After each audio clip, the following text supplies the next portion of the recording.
Ladies and gentlemen, if someone told you that roads could be built cheaper, stronger, and more eco-friendly using old tires, you might laugh it off as a joke. But in Burkina Faso, a man named Ibrahim Traoré has launched a project so unique that it has caught the world's attention. Yes, here old, discarded, and useless tires that were once considered waste are now being laid on the ground and transformed into solid roads. And this is not just an experiment, it has already become part of a complete road network. But the question is, why did Ibrahim Traoré choose such an unusual path? Is this really a cheaper technology? Or is there an environmental strategy behind it? These are the questions that have puzzled engineers worldwide. In this video, we'll show you how this bold project is changing Burkina Faso's destiny and why engineers across the globe are now trying to learn from this African nation's experience. Burkina Faso, a country heavily dependent on foreign loans, had crumbling infrastructure. Roads would wash away during the rainy season and crack open under the summer heat. The dirt paths connecting villages to cities were so dangerous that ambulances, fire brigades, and even school buses would get stuck for hours. Faced with this crisis, Ibrahim Traoré sought a solution that was low-cost, durable, and environmentally safe. That's when the idea of using old rubber tires came up, the same tires that usually end up in landfills, get burned releasing toxic smoke, or clog rivers and streams causing pollution. Under Traoré's leadership, these tires were neatly arranged on the ground and covered with a special cement mixture that binds strongly to rubber and can withstand both heat and cold. Experts say this technology is not only eco-friendly but also 40% cheaper than conventional road construction. These roads absorb shocks from earthquakes and heavy rains much better than normal asphalt. Rubber, by nature, can withstand compression and does not crack easily. As a result, many small villages are now connected to major cities. What once took 5 hours of travel now takes just 1. But that's not all.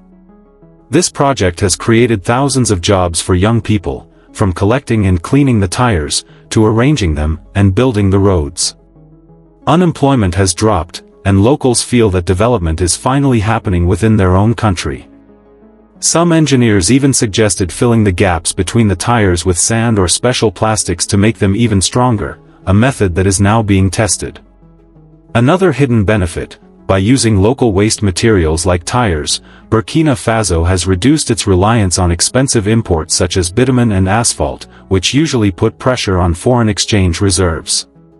In short, Ibrahim Traoré quietly outsmarted the international economic grip on his country. Now, other African nations like Mali, Niger, and Chad have sent delegations to study this eco-road model.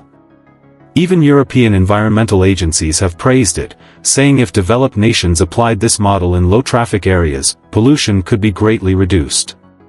But for Traoré, this is not just about roads. It's about self-reliance and vision. A message that even a poor nation, with honest leadership, can surprise the world. And he has already proven it. Now, let's talk about another groundbreaking project, the artificial canals he has launched for farmers.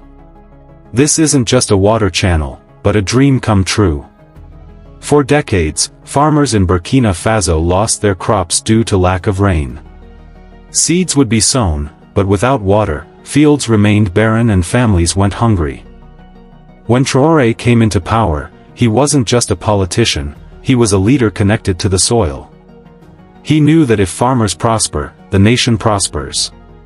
That if the land turns green, exports grow, and the economy strengthens. That's why he began a massive canal project to store rainwater and distribute it year-round to the fields.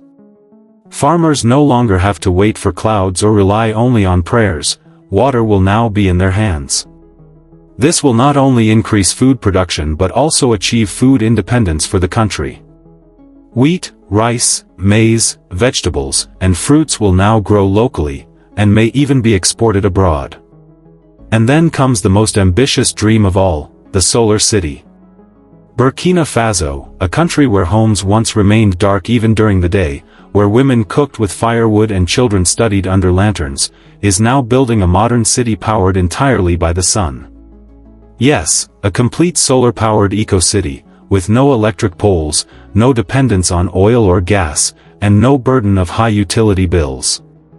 Every home, school, hospital, and factory roof will have solar panels generating its own energy. For Traore, true development is not just about tall buildings, but about making life easier for ordinary people. This project will also create jobs for thousands of local workers who will manufacture, install, and maintain the panels. The city will have modern schools where children learn technology, solar-powered buses that release no smoke, and even free solar internet zones so young people can connect with the world. Just imagine, a nation that once barely appeared on the world map is now leading in environment, energy, and self-sufficiency. And all of this happened because Ibrahim Traoré didn't wait for aid, he acted. Friends, if you believe that Ibrahim Traoré's journey is not just a hope for Burkina Faso but for all of Africa, for the Muslim world, and for oppressed people everywhere, then don't keep this video to yourself. Share it so the world sees that change doesn't only lie with superpowers, but also with a true people's leader. Tell us in the comments, among all these projects, which one inspired you the most. And if you want us to make more videos that are not only informative but also touch your heart, then subscribe to Iconi Talk and press the bell icon so every new story of hope reaches you first.